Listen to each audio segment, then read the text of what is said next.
Comment savoir quelles couleurs vous vont?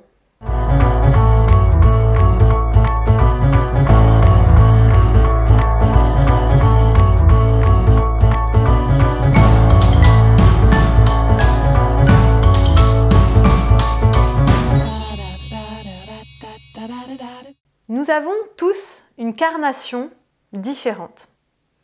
Carnation, ça vient de carne, chair, c'est-à-dire la couleur de la peau, des yeux et des cheveux.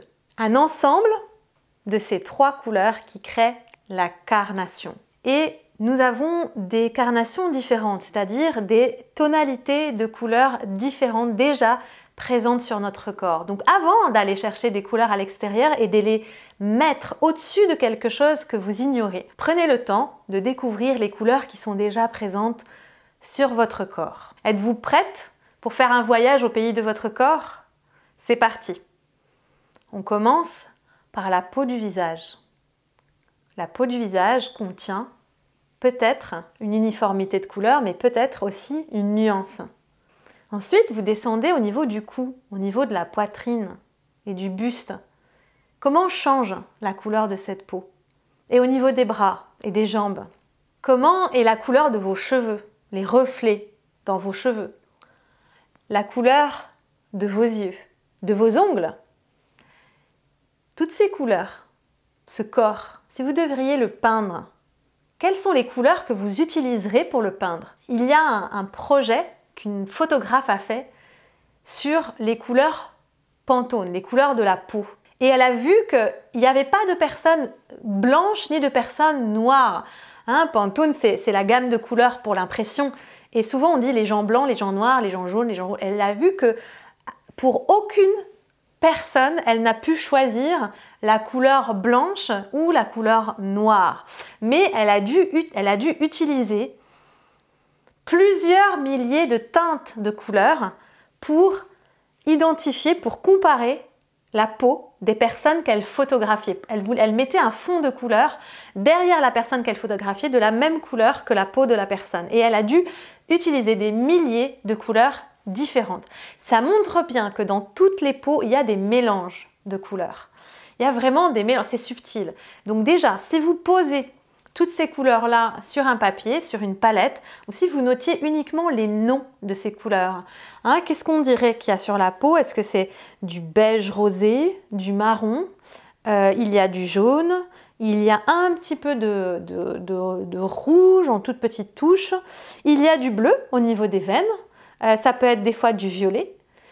Il peut y avoir du marron, du chocolat, du café crème. Notez toutes ces couleurs, ça vous donne déjà une énorme palette des couleurs qui vous vont. Et à partir du moment où vous allez prendre un vêtement qui a la couleur qui est en résonance avec une couleur qui est sur votre corps déjà, eh bien, il va se passer une harmonie. Il va se passer déjà quelque chose d'harmonieux. Une fois que vous avez fait ce voyage au pays de votre corps, que vous êtes familiarisé, votre corps s'est réveillé, il s'est un petit peu affiné en termes de sensations. Eh bien, c'est le moment maintenant d'explorer avec des couleurs de vêtements que vous avez déjà chez vous. Maintenant que vous avez ce regard, est-ce que une couleur que vous allez tester, est-ce qu'elle s'harmonise? Comment vous la voyez avec vos cheveux? Souvent, j'entends des personnes dire « oui, c'est bien, ça contraste avec mon visage ». Mais pourquoi chercherez-vous à contraster? Votre corps est tel qu'il est et puis il n'a pas besoin de contraste pour exister. Pensez-vous être si fade que ça? Ben non, vous ne l'êtes pas. Il y a une raison pour laquelle vous avez cette apparence-là. Que vous le sachiez ou pas, que vous en ayez conscience ou pas, il y a une raison pour laquelle vous avez cette apparence. Donc regardez cette couleur, si elle s'harmonise, si elle vous permet de mettre en valeur le visage et si elle dénote, si elle vous durcit. Ce qu'il y a à regarder, parce que souvent ça peut être très vite subjectif, donc pour que ce soit le plus objectif possible, quand vous allez changer de couleur, que vous allez mettre sous le visage, pensez vraiment à regarder au niveau des lèvres. Regardez la couleur de vos lèvres, regardez les ombres qu'il y a sur vos visages et regardez la couleur des lèvres et des ombres, comment elles changent quand vous passez d'un vêtement à un autre. Souvent on me demande si la couleur est à garder uniquement au niveau du visage ou si on peut mettre du noir en bas à partir du moment où la bonne couleur est sous le visage. La réponse c'est non. Ben non, parce que votre carnation, elle est jusqu'au bout de vos orteils. Hein, elle est jusqu'au bout de vos orteils, il y a une cohérence, il y a une harmonie, et ce qu'on cherche, on cherche à unifier le haut et le bas.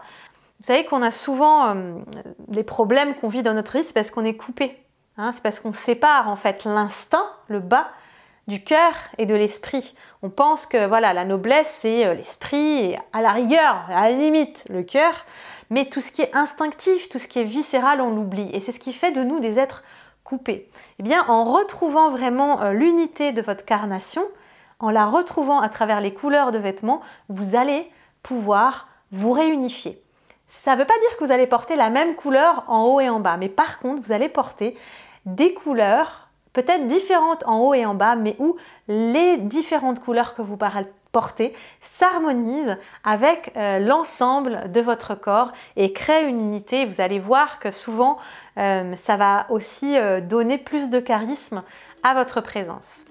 Donc, à vos expériences, et si vous souhaitez aller plus loin, je vous invite à télécharger mon guide offert pour faire le tri de votre garde-robe afin de créer de la nouveauté, créer de l'espace pour que la nouveauté puisse s'installer dans votre garde-robe et dans votre vie. À très bientôt!